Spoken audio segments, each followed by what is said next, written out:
இன்னைக்கு என்ன வீடியோ பார்க்க போறோம் அப்படின்னு பார்த்தீங்கன்னா, 6த் செகண்ட் டேர்மு செகண்ட் டேர்ம்ல இருக்கக்கூடிய பிசிக்ஸ்ல முதல் லெசன். அதாவது பார்த்தீங்கன்னா, வெப்பம் அப்படின்னு சொல்லி குடுத்துருக்காங்க. ரைட்டா? ஸோ இத நம்ம வந்து கிளாஸ் ஸ்டார்ட் பண்ண போறோம். சரியா? முதல்ல வெப்பம் அப்படின்னா, முதல்ல என்னன்னு தெரிஞ்சுக்கணும். சரியா? வெப்பம்னா என்ன அப்படின்னா, வெப்பம் அப்படின்றது நமக்கு சூரிய ஒளி. ஆக்சுவலா சூரிய ஒளி வந்து வந்து நம்ம உடம்புல வந்து படும்போது, நாம அந்த வெப்பத்த உணர்றோம். சரியா? ஸோ நமக்கு ரொம்ப வெயிலா இருக்குன்னு சொல்லுவோம்ல. காரணம் என்ன அப்படின்னா, சூரிய ஒளி. சூரிய ஒளியிலருந்து என்ன வருது? வெப்பமும் வருது. இதான் லைட் மட்டும் கிடையாது, வெப்பமும் வருது. இந்த வெப்பத்த பயன்படுத்தி தான் நம்ம என்ன பண்றோம் அப்படின்னா, நம்ம வந்து உணவு சமைக்க வீட்ல வந்து என்ன பண்றோம்? வெப்பம் தான் பயன்படுத்துறோம். ரைட்டா? அதுக்கப்புறம் ஜூஸ் வந்து பார்த்தீங்க அப்படின்னா, ஒரு வந்து வெப்பமா இருக்கும். ஸோ அந்த வெப்பத்த கம்மி பண்ண தான் அதுக்குள்ள நம்ம என்ன சேர்க்கிறோம் அப்படின்னா, பனிக்கட்டிய சேர்ப்போம். புரியுதா? ஸோ அந்த மாரி வெப்பத்தோட பயன்கள் வந்து என்னென்ன? இந்த வெப்பம் வந்து எங்கேருந்து நமக்கு கிடைக்குது? சூரியன்ட்டேருந்து கிடைக்குதுன்னு இங்க குடுத்துருக்காங்க. ரைட்டா? சூரிய ஒளியிலேருந்து என்ன கிடைக்கும்? வெப்பம் கிடைக்கும். ஸோ அதே மாரியே வேற என்ன வெப்ப மூலங்கள் இருக்கு அப்படின்னு பார்த்தீங்கன்னா, முதல்ல சூரியன்.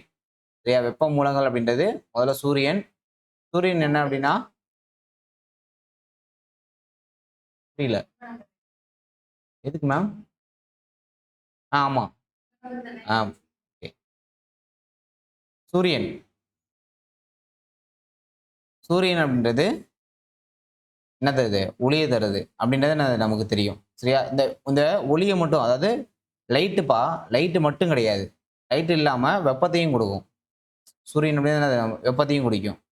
ரைட்டா? காரணம் என்ன அப்படின்னா, நம்ம கொஞ்ச நேரம் வெயில்ல நின்னோம் அப்படின்னா, நம்ம தலைய தொட்டு பார்த்தோம் அப்படின்னா, நமக்கு சூடா இருக்கும்.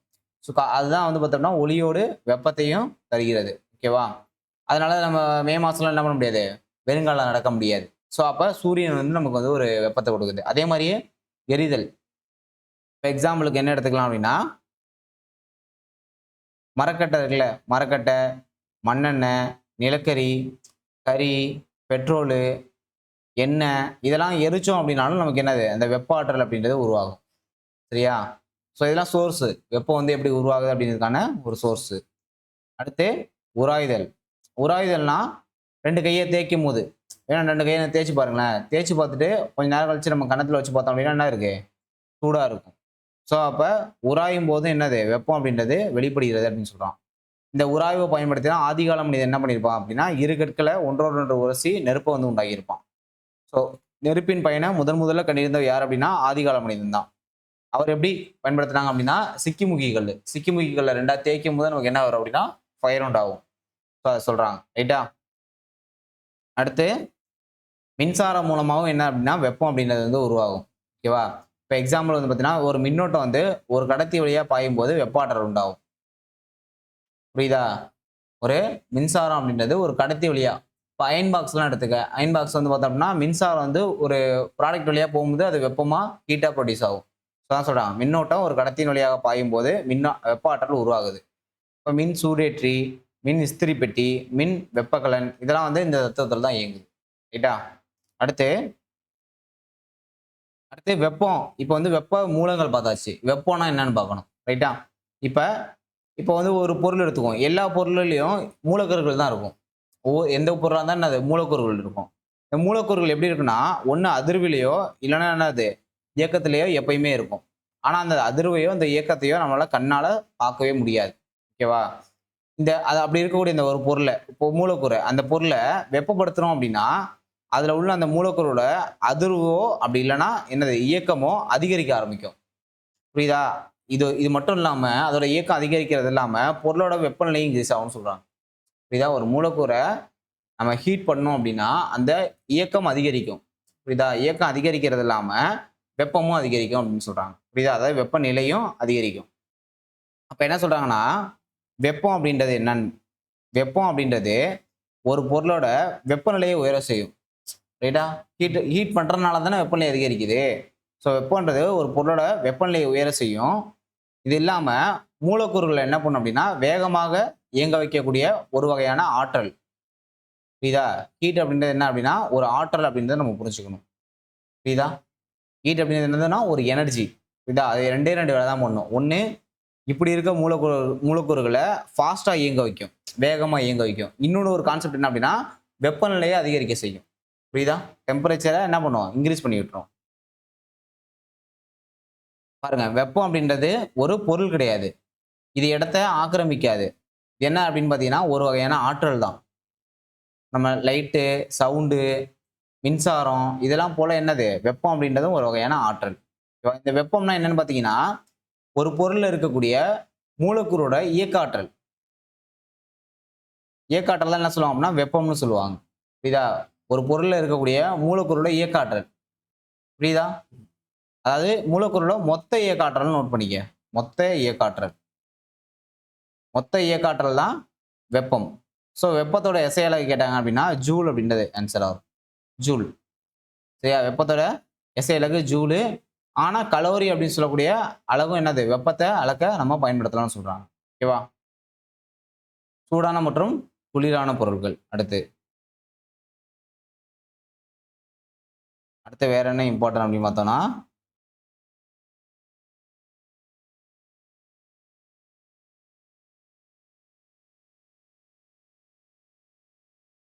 ஆ வெப்பநிலைய நாம் துல்லியமாக கணக்கிட வெப்பநிலைமானி உதவுகிறது.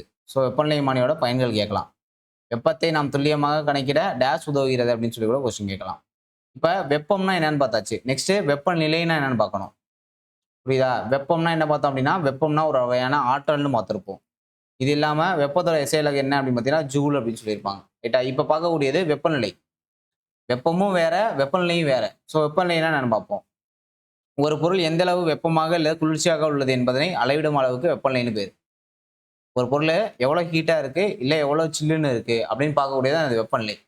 வெப்பநிலையோட எஸ்ஐ அலகு என்ன அப்படின்னு பார்த்தீங்கன்னா, கெல்வின். புரியுதா? வெப்பநிலையோட எஸ்ஐ அலகு கெல்வின். இது இல்லாம செல்சியஸ், ஃபாரன்ஹீட் இந்த அளவுகளும் பயன்படுத்துவாங்க. செல்சியஸ்க்கு தான் இன்னொரு பேர் என்னது? சென்டிகிரேடு. சென்டிகிரேடுன்னு சொல்லுவாங்க. புரியுதா? இப்ப வெவ்வேறு வெப்பநிலையில் உள்ள இரு பொருட்களை ஒன்றையொன்று தொடும்போது, இப்ப எக்ஸாம்பிள் வந்து பார்த்தீங்கன்னா 2 கம்பி எடுத்துக்கலாம். ஒரு கம்பி வந்து ரொம்ப ஹீட்டா இருக்கு. ஒரு கம்பி வந்து நார்மல் ஹீட்டா இருக்கு. ஸோ அந்த வெவ்வேறு வெப்பநிலையில் உள்ள இரு பொருட்கள் ஒன்றையொன்று அந்த மாரி 2 கம்பிய நம்ம தொடும்போது, 2யும் ஜாயின் பண்ணும்போது என்ன நடக்கும் அப்படின்னு பார்த்தீங்கன்னா,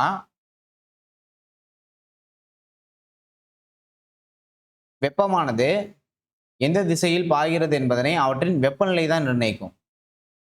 புரியுதா? இப்போ 2 கம்பி இருக்கு. ஒரு கம்பியில ஒரு ஹீட் இருக்கு. இன்னொரு கம்பி கொஞ்சம் ஹீட் கம்மியா இருக்கு. ஸோ இந்த 2 கம்பியும் ஒண்ணு ஜாயின் பண்ணும்போது, இந்த கம்பியிலேருந்து அந்த கம்பிக்கு ஹீட் போணுமா? இல்ல அந்த வெப்பம் கம்மியா இருக்க கம்பியிலேருந்து அதிகமா இருக்க கம்பிக்கு ஹீட் போணுமா? அப்படின்றத இந்த வெப்பநிலை தான் டிசைட் பண்ணும். எவ்வளோ டெம்பரேச்சர் அதிகமா இருக்கு அப்படின்றத தான் டிசைட் பண்ணும். இப்ப எப்பயுமே வந்து பார்த்தோம் அப்படின்னா, ஹீட் எங்க அதிகமா இருக்கோ, அதாவது டெம்பரேச்சர் எந்த இடத்துல அதிகமா இருக்கோ, அந்த கம்பியிலேருந்து டெம்பரேச்சர் குறைவான கம்பிக்கு தான் ஹீட் போகும் எப்பயுமே. இது அப்ப டிசைட் பண்ணக்கூடியது என்ன அப்படின்னா, வெப்பநிலை தான் டிசைட் பண்ணும். புரியுதா? அந்த ஹீட்டு எந்த திசையில போணும் அப்படின்றத வெப்பநிலை தான் டிசைட் பண்ணும். இது தியரிய கொஸ்டின் என்ன பண்ணுவாங்க அப்படின்னா, கூற்றுல செட் பண்ணுவாங்க. சரியா? ஆமா அந்த மாரி இருக்கும். அடுத்து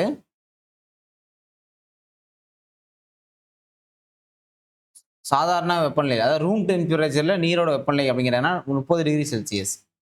சரியா? அடுத்து வந்து பார்த்தோம் அப்படின்னா, 100 டிகிரி செல்சியஸ்ல நீர் என்ன பண்ணும் அப்படின்னா, கொதிச்சு நீராவியா மாறிடும். அப்ப நீரோட கொதிநிலைன்னு கேட்பாங்க. கொதிநிலை கேட்டாங்க அப்படின்னா 100 டிகிரி செல்சியஸ். சரியா? அப்ப நீரை நம்ம குளிர்விச்சோம் அப்படின்னா, வெப்பநிலை வந்து குறைய தொடங்கி 0 டிகிரி செல்சியஸ்ல பனிக்கட்டியா மாறும். புரியுதா? அப்ப நீர் எப்போ வந்து பனிக்கட்டியா மாறும் அப்படின்னு கேட்டாங்கன்னா, 0 டிகிரி செல்சியஸ். ரைட்டா? நான் முன்னாடியே சொன்னதுதான். 30 டிகிரி செல்சியஸ்ன்னு தான் எழுதணும். 30 டிகிரி செல்சியஸ்ன்னு எழுதணும். அப்பல்லாம் 30 டிகிரி சென்டிகிரேட்ன்னு எழுதலாம். புரியுதா? ஸோ இப்படி எழுதிக்கலான்ட்டாங்க. இப்ப வந்து பார்த்தோம் அப்படின்னா, ஏ 80 டிகிரி செல்சியஸ்ல இருக்கு. பி இதுவும் என்னது 80 டிகிரி செல்சியஸ்ல இருக்கு. ஸோ இது 2யும் நம்ம மிக்ஸ் பண்ணி சி அப்படின்ற ஒரு கான்செப்ட் நம்ம உருவாக்கணும்னா, இதோட வெப்பநிலை எவ்வளோ இருக்குன்னு பார்த்தீங்கன்னா, இது 80, இது 80 மொத்தம் எவ்வளோ ஆச்சு? 160. அப்ப 160 டிகிரி செல்சியஸ் இருக்குமா அப்படின்னு கேட்டீங்கன்னா கிடையாது. இதுல பாதி எவ்வளோ? 2ஆல அடிச்சீங்க அப்படின்னா பாதி வெறும் 80 டிகிரி செல்சியஸ் மட்டும் தான் இருக்கும். புரியுதா? சியோட வெப்பநிலை கேட்டாங்கன்னா. புரியுதா? 80 தான் ஆன்சர். அந்த 180 டிகிரி செல்சியஸ 2ஆல டிவைட் பண்ணுவாங்க. டிவைட் பண்ணா 80 டிகிரி செல்சியஸ் தான் வரும். ஸோ அதான் ஆன்சரா இருக்கும். அடுத்து ஆப்பிரிக்கால இருக்கக்கூடிய லிபியால 1922ல என்ன நடந்திருக்கு அப்படின்னு பார்த்தீங்கன்னா, காற்றோட வெப்பநிலை வந்து 59 டிகிரி செல்சியஸ் அப்படின்னு குறிச்சிருக்காங்க. காற்றோட வெப்பநிலை அதிகமா இருந்திருக்கு. சரியா? இப்ப மனிதனோட வெப்பநிலையே வந்து பார்த்தீங்க அப்படின்னா 37 டிகிரி செல்சியஸ் தான். 37 டிகிரி செல்சியஸ் தான் நம்ம மனிதனோட உடல் வெப்பநிலை. ஆனா காற்றோட வெப்பநிலை 1922ல லிபியால எவ்வளவா இருந்திருக்குன்னா 59 டிகிரி செல்சியஸா இருந்திருக்குன்னு சொல்றாங்க. ரைட்டா? அப்ப கம்மியா இருக்கிறத நோட் பண்ணணும். இது வந்து அதிகமா இருக்கு. காற்றோட வெப்பநிலை 59 டிகிரி செல்சியஸ் தான் அதிகமா இருக்கு. அப்ப கம்மியா எங்க பதிவாயிருக்கு அப்படின்னு பார்த்தீங்கன்னா, அண்டார்டிகால. அண்டார்டிக் கண்டத்துல வெப்பநிலை தான் உலகிலேயே மிக குறைந்த வெப்பநிலையா இருக்கு. அது எவ்வளவுன்னு பார்த்தீங்கன்னா, -89 டிகிரி செல்சியஸ். இப்ப 0 டிகிரி செல்சியஸ்லயே நமக்கு வந்து பனிக்கட்டியா உறைஞ்சிரும் தண்ணி. அப்ப -89 டிகிரி அப்படின்னா எவ்வளவு குளிர்ச்சியா இருக்கும் அப்படின்றத நம்ம நோட் பண்ணிக்கணும். நீரோட உறைநிலை என்ன அப்படின்னு பார்த்தீங்கன்னா, நமக்கு நல்லா தெரியும். நீரோட உறைநிலை 0 டிகிரி செல்சியஸ். அதற்கு குறைவா இருந்துச்சு அப்படின்னா, நம்ம எதிர்குறி தான் பயன்படுத்தணும். 0 டிகிரி செல்சியஸை விட கம்மியா இருந்துச்சு அப்படின்னா ஒரு பொருளோட வெப்பநிலை, அதுக்கு மைனஸ் தான் நம்ம பயன்படுத்தணும் அப்படின்னு சொல்றாங்க. ரைட்டா? நீரோட உறைநிலை எவ்வளவு அப்படின்னு பார்த்தீங்கன்னா, 0 டிகிரி செல்சியஸ் நமக்கு தெரிஞ்சது. ஸோ பனிக்கட்டியா மாறும். ஆனா -89 அப்படின்றது எவ்வளவு குளிரா இருக்கும் அப்படின்றத நம்ம தான் யோசிச்சு பார்க்கணும். நம்ம உடலோட சராசரி வெப்பநிலை இப்ப தான் சொன்னேன். நம்மளோட டெம்பரேச்சர் பார்த்தீங்கன்னா 37 டிகிரி செல்சியஸ் தான் நம்மளோடது. ரைட்டா? இப்ப காற்றோட ஈரப்பதம் வந்து பார்த்தீங்கன்னா 15லேருந்து 20 டிகிரி செல்சியஸ் இருக்கும்போது நம்ம வந்து என்னது குளிர்ச்சியா உணருவோம். சரியா? இப்ப வீட்லலாம் ஏசி போட்டோம் அப்படின்னா, மேக்ஸிமம் வந்து பார்த்தோம் அப்படின்னா 15லேருந்து இது 20க்குள்ள தான் வச்சுக்குவாங்க. மேக்ஸிமம் பார்த்தீங்கன்னா 18ல வைப்பாங்க. ரைட்டா? அப்ப அந்த 15லேருந்து 20க்குள்ள இருந்துச்சு அப்படின்னா நம்ம குளிர்ச்சியா உணருவோம். ரைட்டா? அடுத்து வேற என்ன அப்படின்னு பார்த்தோம்னா, ஸோ இத நோட் பண்ணியாச்சு. இதுல வேற எதுவும் இல்ல. இது கூட கம்பேரிட்டிவா பண்ணீங்க. அதிகம்னு கேட்டா 59, கம்மின்னு கேட்டா -89, 9, 9ன்னு முடியும். இப்படி கூட கம்பேரிட்டிவா நான் வச்சுக்கலாம். அதிகம்னா 59, கம்மினா 89. புரியுதா? அடுத்து பார்க்கலாம். அடுத்து வந்து பார்த்தோம் அப்படின்னா, வெப்பத்துக்கும் வெப்பம்னா வெப்பநிலை. இது 2த்துக்கும் உள்ள டிஃபரன்ஸ் குடுத்திருப்பாங்க. ஆக்சுவலா வெப்பம் அப்படின்றதும், வெப்பநிலை அப்படின்றதும் ஒன்று கிடையாது. 2மே வேற வேற. வெப்பம்னா ஹீட்டு. ரைட்டா? இங்கிலீஷ்ல. வெப்பநிலை அப்படின்னா டெம்பரேச்சர். டெம்பரேச்சர். புரியுதா? 2மே வேற வேற கான்செப்ட். சரியா? இப்ப இங்க பார்க்கலாம். வெப்பநிலையானது, அதாவது டெம்பரேச்சர் அப்படின்றது. புரியுதா? டெம்பரேச்சர் அப்படின்றது ஒரு பொருள்ல உள்ள அணுக்கள், மூலக்கூறுகளோட எவ்வளவு வேகத்தில் இயங்குகின்றன என்பது பொறுத்தது. அதாவது ஒரு பொருள் ஒரு மூலக்கூறு இருக்குன்னு வச்சுக்குவோம். அந்த மூலக்கூறுல இருக்கக்கூடிய துகள்கள் ரொம்ப வேகமா அதிர்ந்துச்சுன்னா, அதிகமா டெம்பரேச்சர் இருக்குன்னு அர்த்தம். கம்மியான வேகத்துல இயங்குனுச்சுன்னா, கம்மியான டெம்பரேச்சர் இருக்குன்னு அர்த்தம். அப்ப அது எவ்வளவு வேகத்தில் இயங்குகின்றன அப்படின்றத பொறுத்தது தான். எவ்வளவு வேகத்தில் அந்த மூலக்கூறுகள் இயங்குகின்றன அப்படின்றத பொறுத்து தான் என்னது அப்படின்னா வெப்பநிலை அப்படின்றது. ரைட்டா? வெப்பமானது வெப்பநிலையை மட்டுமல்ல, ஒரு பொருளில் எவ்வளவு மூலக்கூறுகள் உள்ளன என்பதையும் பொறுத்தது. இப்ப நெக்ஸ்ட் வந்து என்ன பேசுறாங்க அப்படின்னா, ஹீட்ட பத்தி சொல்றாங்க. இது டெம்பரேச்சர பத்தி சொல்லிட்டாங்க, வெப்பநிலைய பத்தி. இங்க என்ன சொல்றாங்க அப்படின்னா, ஹீட்ட பத்தி சொல்றாங்க. ஹீட் அப்படின்றது டெம்பரேச்சர சார்ந்தது கிடையாது. டெம்பரேச்சர் சார்ந்தது. அது இல்லாம ஒரு பொருள்ல வந்து எவ்வளவு மூலக்கூறுகள் உள்ளன. அதாவது எவ்வளவு மூலக்கூறுனா, மூலக்கூறு அதிகமா இருந்துச்சு அப்படின்னா, ஹீட் அதிகமா இருக்கும்னு அர்த்தம். மூலக்கூறு கம்மியா இருந்துச்சு அப்படின்னா, ஹீட் கம்மியா இருக்குன்னு அர்த்தம். எக்ஸாம்பிள் வந்து பார்த்தோம்னா, அ ஒரு கிளாஸ்ல தண்ணீய வச்சுக்கிறதும், குளத்துல இருக்க தண்ணிய நம்ம கம்பேர் பண்ணோம்னா, ஹீட் குளத்துல தான் அதிகமா இருக்கும். ஏன்னா, கிளாஸ்ல இருக்கிறதுல மூலக்கூறு கம்மியா தான் இருக்கும். குளத்துல இருக்கிறதுல மூலக்கூறு அதிகமா இருக்கும். ஸோ, அப்ப குளத்துல தான் என்ன அப்படின்னா, வெப்பம் வந்து அதிகமா இருக்கும். புரியுதா? ஆனா, டெம்பரேச்சர் அப்படின்றது எதுல அதிகமா இருக்கும் பார்த்தீங்கன்னா, கிளாஸ்ல உள்ளதெல்லாம் டெம்பரேச்சர் அதிகமா இருக்கும். குளத்துல உள்ளது கம்மியா இருக்கும். 2 ஆப்போசிட்டா இருக்கும். புரியுதா? அடுத்து வெப்பநிலையானது டெம்பரேச்சர் அப்படின்றது மூலக்கூறோட சராசரி இயக்க ஆற்றல். புரியுதா? இந்த 2 வார்த்தை தான் இம்பார்ட்டன்ட். டெம்பரேச்சர் வெப்பநிலை அப்படின்றது சராசரி இயக்க ஆற்றல். அப்ப ஹீட்னா மொத்த இயக்க ஆற்றல். புரியுதா? ஸோ இந்த இடத்துல நோட் பண்ணிக்கணும். ஹீட் அப்படின்னா என்ன அப்படின்னா மொத்த இயக்க ஆற்றல். மொத்த இயக்க ஆற்றல். டெம்பரேச்சர்னா சராசரி இயக்க ஆற்றல். இந்த 2 வார்த்தை தான் என்ன பண்ணுவாங்கன்னா கூட்டுல கொடுத்து கேட்பாங்க. சரியா? ஹீட்டுக்கும் டெம்பரேச்சருக்கும் உள்ள டிஃபரன்ஸ் இதுதான். இங்க குடுத்திருப்பாங்க. சராசரி இயக்க ஆற்றல்னா வெப்பநிலை சொல்லுவாங்க. வெப்பம் அப்படின்றது அப்பொருளில் உள்ள மூலப்பொருளின் மொத்த இயக்க ஆற்றல். குடுத்திருக்காங்களா? மொத்த இயக்க ஆற்றல். இப்ப இது 2ம் நம்ம நோட் பண்ணி வச்சுக்கணும். சரியா? அடுத்து வேற என்ன அப்படின்னு பார்த்தோம்னா,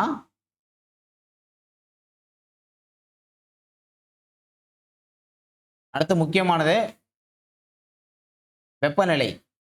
ஆக்சுவலா வெப்ப ஆற்றலுக்கு எஸ்ஐ அலகு அப்படின்னா பார்த்தீங்கன்னா, நம்ம ஜூல்னு நோட் பண்ணியிருப்போம். இது வந்து வெப்பத்துக்கு.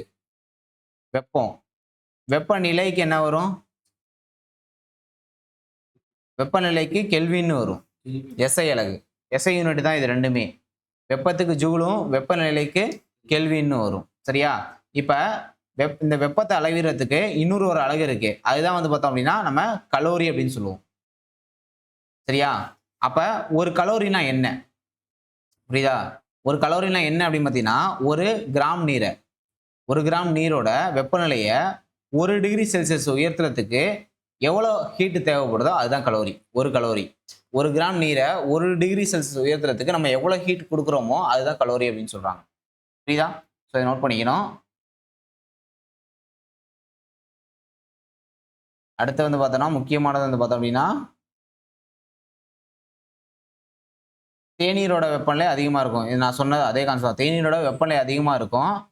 ஆனா, குளத்துல உள்ள நீரோட அளவும், அதில உள்ள மூலக்கூறுகள் எண்ணிக்கையும் பல மடங்கு அதிகமா இருக்கிறதுனால, குளத்துல தான் வெப்ப ஆற்றல் அதிகமா இருக்கும்.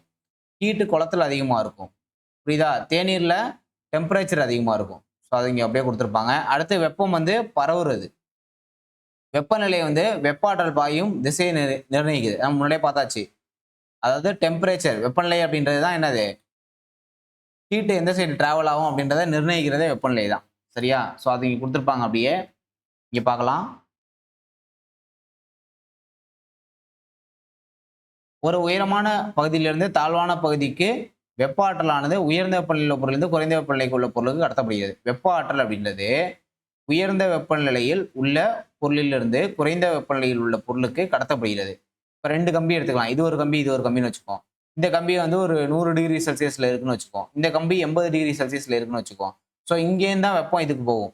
புரியுதா? அதிகமான இடத்துல இருந்தா என்னது? குறைவான இடத்துக்கு போகும். ரைட்டா? இது 2ம் எப்போ வரையும் போகும் அப்படின்னு பார்த்தீங்கன்னா, வெப்ப சமநிலையில இருக்கிற வரையும் போகும். 2மே ஈக்குவல் டெம்பரேச்சர் ஆகுற வரையும் என்ன பண்ணும்? போயிட்டே இருக்கும். இங்க தான் குடுத்திருப்பாங்க. நீர் என்ன அப்படின்னா, உயரமான இடத்துல இருந்து பள்ளத்த நோக்கி போகும். சரியா? அதே மாரி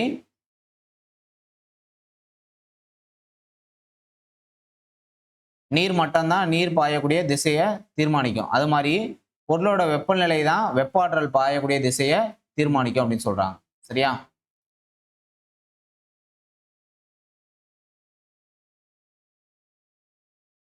அதான் வெப்பநிலை அப்படின்றது என்னது? வெப்பம் பாயும் திசைய தீர்மானிக்கிறது. அதான் சொல்றாங்க. வேற என்ன அப்படின்னு பார்த்தோம்னா, முக்கியமானத மட்டும் நோட் பண்ணிக்கலாம். மனித உடலோட சராசரி வெப்பநிலை அப்படின்றது 37 டிகிரி செல்சியஸ். ரைட்டா? அதுக்கப்புறம் வேற என்ன இருக்கு? எல்லாமே நோட் பண்ணக்கூடாது. முக்கியமானது மட்டும் தான் நோட் பண்ணணும். சரியா? ஒரு பொருள் மற்றொரு பொருளின் வெப்பநிலையை பாதிக்குமானால், அவை இரண்டும் வெப்ப தொடர்பில் உள்ளன. ஸோ இந்த பாயிண்ட் நோட் பண்ணிக்கணும். ஒரு பொருளு இன்னொரு பொருளோட டெம்பரேச்சர பாதிச்சுச்சு அப்படின்னா, அந்த பொருள் 2ம் என்ன இருக்கு? வெப்ப தொடர்புல இருக்கு அப்படின்னு அர்த்தம். சரியா? வெப்ப தொடர்ல இரு பொருளின் வெப்பநிலையும் சமமாக இருந்தால், அது வெப்ப சமநிலையில் உள்ளதுன்னு அர்த்தம். இப்ப 2 பொருள் இருக்குன்னு வச்சுக்குவோம். இங்க ஒரு கம்பி, இங்க ஒரு கம்பி. 2மே டச்ல இருக்கு. இதுவும் 40 டிகிரி செல்சியஸ், இதுவும் 40 டிகிரி செல்சியஸா இருந்துச்சுன்னா, அது 2 வெப்ப சமநிலையில இருக்குன்னு அர்த்தம். புரியுதா? இரு பொருட்கள் வெப்ப சமநிலையில் உள்ளபோது, ஒன்றின் வெப்பநிலை மற்றொன்று பாதிப்பதில்லை.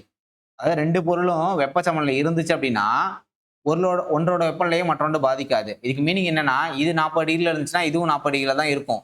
எப்பயுமே கன்டினியூஸா அதே டிகிரி செல்சியஸ் தான் இருக்கும்னு சொல்றாங்க. கம்மியாவும் ஆகாது, கூடயும் போகாது அப்படின்னு சொல்ல வராங்க. புரியுதா? அடுத்து திண்மப் பொருள்கள் விரிவடைதல். இப்ப எக்ஸாம்பிள் வந்து பார்த்தோம் அப்படின்னா, பொருள்களை வெப்பப்படுத்தும் போது விரிவடையும். அதே மாரி குளிர்விக்கும் போது சுருக்கமடையும். சரியா?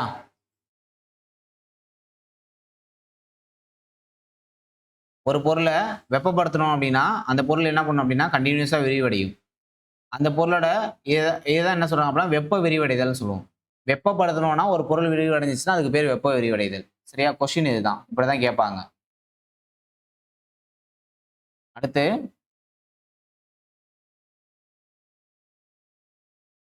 நீள் மற்றும் பரும விரிவு. ஒரு திண்ம பொருளுக்கு குறிப்பிட்ட வடிவம் இருக்கும். திண்ம பொருள்னா கல்லு தான். இப்ப கல்லு அப்படின்றது என்னது? திண்ம பொருள். திண்ம பொருள்ல குறிப்பிட்ட வடிவம் இருக்கும். ஓகேவா? அத நம்ம சூடுபடுத்தணும் அப்படின்னா, அது எல்லா பக்கத்துலயுமே விரிவடையும். இந்த மாரி அதோட நீளம், அதோட பரப்பளவு, கன அளவு எல்லாமே அதிகரிக்கும். அப்ப இது என்ன சொல்றாங்கன்னா, வெப்பத்தினால் பொருளின் நீளத்தில் ஏற்படக்கூடிய அதிகரிப்ப நீள்விரிவு. நீளத்துல ஏற்பட்டுச்சுன்னா நீள்விரிவு. இப்ப பருமன்ல ஏற்பட்டுச்சு அப்படின்னா, பரும விரிவு. புரியுதா? அப்ப கன அளவுல ஏற்பட்டுச்சுன்னா, கன அளவு விரிவு அப்படின்னு சொல்லலாம். ரைட்டா? ஸோ அதான் அப்படி சொல்றாங்க. எக்ஸாம்பிள் இந்த மாட்டு வண்டியோட சக்கரத்தோட இரும்பு வளையத்த பொருத்துறப்ப ஹீட் பண்ணுவாங்க. அது மாரி தண்டவாளங்கள இரு இரும்பு பாலங்களுக்கு இடையில கொஞ்சம் இடைவெளி விடுவாங்க. ஏன்னா, மதிய டைம்ல வெப்பத்தினால விரிவடையும். ஸோ அதனால. அடுத்து வந்து பார்த்தோம் அப்படின்னா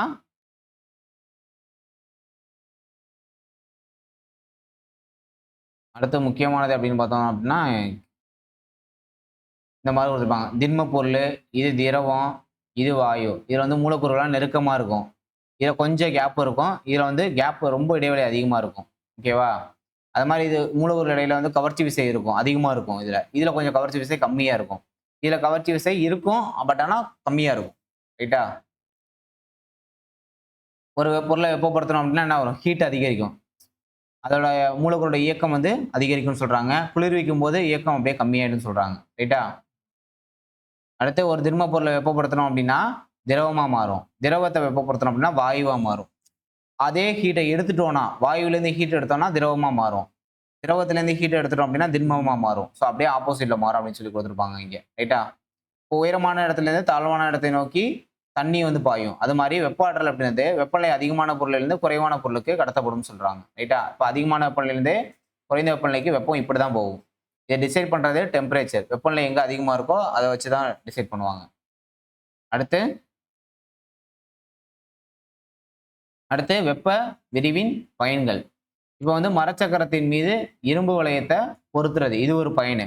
ஆக்சுவலா இரும்பு வளையம் வந்து பார்த்தீங்கன்னா குட்டியா இருக்கும் மரச்சக்கரத்தை விட.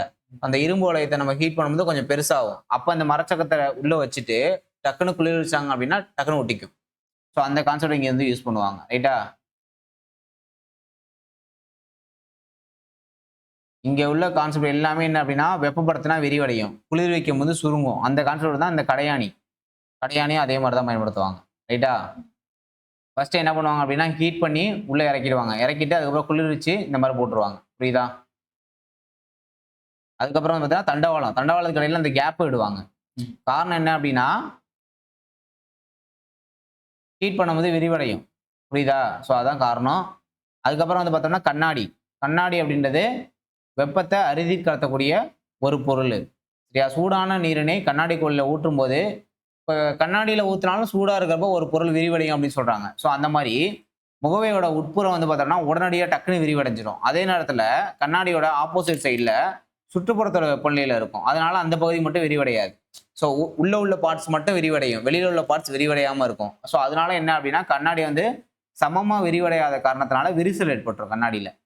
சரியா? ஸோ இத நோட் பண்ணிக்கணும். அது மாரி கண்ணாடி அப்படின்றது வெப்பத்தை அரிதில் கடத்தக்கூடிய ஒரு பொருள். வெப்பத்த கடத்தாது. ரைட்டா? ஆனா, நம்மளோட சமையல் அறையிலயும் சரியும், லேப்லயும் வந்து பார்த்தோம்னா, சில கண்ணாடி பொருட்கள நம்ம ஹீட் பண்ணுவோம். ஆனா, அது மட்டும் ஏன் விரிசல் வராது அப்படின்னு பார்த்தீங்கன்னா, அங்க பயன்படுத்தக்கூடிய கண்ணாடிகள்லாம் வந்து பார்த்தோம்னா, போரோசிலிகேட் கண்ணாடி. அதாவது பைரக்ஸ் கண்ணாடி அப்படின்னு சொல்லுவாங்க. கண்ணாடி உருவாக்கும்போது என்ன பயன்படுத்துவாங்க அப்படின்னா, போரான் அப்படின்னு சொல்லக்கூடிய ஒரு தனிமத்த இதுக்குள்ள இன்க்ளூட் பண்ணுவாங்க. ஸோ அதான் போரோசிலிகேட் கண்ணாடி. இல்லன்னா பைரக்ஸ் கண்ணாடின்னு சொல்லுவாங்க. இந்த கண்ணாடி பொருள ஏன் அது வந்து விரிவடையல, அது வந்து விரிசல் விடல அப்படின்னு பார்த்தோம்னா, இந்த கண்ணாடி பொருள வெப்பப்படுத்துறப்ப மிக மிக குறைந்த அளவுல தான் என்ன பண்ணும் அப்படின்னா விரிவடையும். அதனால விரிசல் வந்து ஏற்படாதுன்னு சொல்றாங்க. ஹீட் பண்ணும்போது அதிகமா விரிவடையணும்ல. இது வந்து பார்த்தோம் அப்படின்னா, இந்த கண்ணாடி மட்டும் கம்மியா தான் விரிவடையும். அதனால விரிசல் வந்து ஏற்படாது அப்படின்னு சொல்லி முடிக்கிறாங்க. ரைட்டா? அதுக்கப்புறம் வந்து பார்த்தோம் அப்படின்னா, மின்சார கம்பி. மின்சார கம்பிக்கு இடையில உள்ள மின்சார கம்பி வந்து கோடை காலத்துல வந்து தொய்வா இருக்கும். குளிர்காலத்துல வந்து நேரா இருக்கும்னு சொல்றாங்க. இதுக்கான காரணம் வந்து பார்த்தீங்கன்னா, வெப்பம் அதிகமாக உள்ளபோது உலோகம் வந்து விரிவடையும். புரியுதா? குளிர்காலங்கள்ல உலோகம் வந்து என்ன பண்ணும்? சுருங்கும். ஏன்னா வெப்பநிலை கம்மியா இருக்கும். எனவே பருவநிலைக்கு ஏற்ப மின்சார கம்பிய என்ன பண்ணுவாங்க அப்படின்னா, சற்று தொய்வாக பொருத்துவாங்க. ஏன் தொய்வா பொருத்துறாங்க அப்படின்னு பார்த்தோம்னா, இப்படிதான் ஃபிக்ஸ் பண்ணுவாங்க மின்சார கம்பிய. இப்படி ஃபிக்ஸ் பண்றப்ப, இது கோடை காலத்துல விரிவடையும். விரிவடைஞ்சா பிரச்சனை இல்ல. ஆனா குளிர்காலத்துல சுருங்குறப்ப அறுந்து விழுந்துரும். நம்ம டைட்டா ஃபிக்ஸ் பண்ணிட்டோம்னா, குளிர்காலத்துல இது என்ன அப்படின்னா இன்னும் சுருங்கும். சுருங்குறப்ப அறுந்து விழுந்துரும். ஸோ அதனால என்ன பண்ணுவோம் அப்படின்னா, அப்படியே தொய்வா வந்து ஃபிக்ஸ் பண்ணுவாங்க. ரைட்டா? அதுக்கப்புறம் வந்து பார்த்தோம்னா, அது மாரி தான் இதுவும் அதே மாரி தான். வெப்பத்துல விரிவடையக்கூடிய ஒரு கான்செப்ட் தான் இங்கேயும் பயன்படுத்துவாங்க. அதுக்கப்புறம் முக்கியமானது வந்து பார்த்தோம்னா, நினைவில் கொள்க பார்த்துரலாம். நினைவில் கொள்க. நம்மளோட முதன்மை வெப்ப ஆற்றல் அப்படின்றதே என்னது நமக்கு சூரியன் தான். இது இல்லாம எரிதல், உராய்வு, மின்சாரம் இது மூலமாவும் நம்ம வெப்ப ஆற்றல பெறுகிறோம். பொருட்கள வெப்பப்படுத்தும்போது அதில் உள்ள மூலக்கூறோட அதிர்வு என்னது? இயக்கமும் அதிகரிக்கும். வெப்பப்படுத்துனோம்னா அதோட மூலக்கூறோட இயக்கம் அதிகரிக்கும். அதோட பொருளோட வெப்பநிலையும் உயரும். ஒரு பொருள்ல இருக்கக்கூடிய மூலக்கூறோட இயக்க ஆற்றல் மொத்த இயக்க ஆற்றல என்ன சொல்லுவாங்க? வெப்பம்னு சொல்லுவாங்க. சராசரி இயக்க ஆற்றல வெப்பநிலைன்னு சொல்லுவோம். வெப்பத்தோட எஸ்ஐ அலகு என்ன? ஜூலு. இது இல்லாம கலோரி அப்படின்னு சொல்லக்கூடிய அளவும் இருக்கு. ரைட்டா?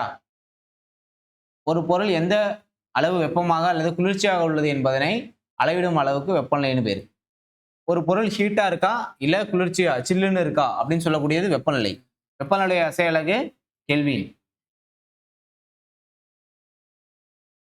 வெவ்வேறு வெப்பநிலையில் உள்ள இரு பொருள்கள் ஒன்றுடன் ஒன்று தொடும்போது வெப்பமானது எந்த திசையில் பாய்கிறது அப்படின்றத வெப்பநிலை தான் டிசைட் பண்ணும்.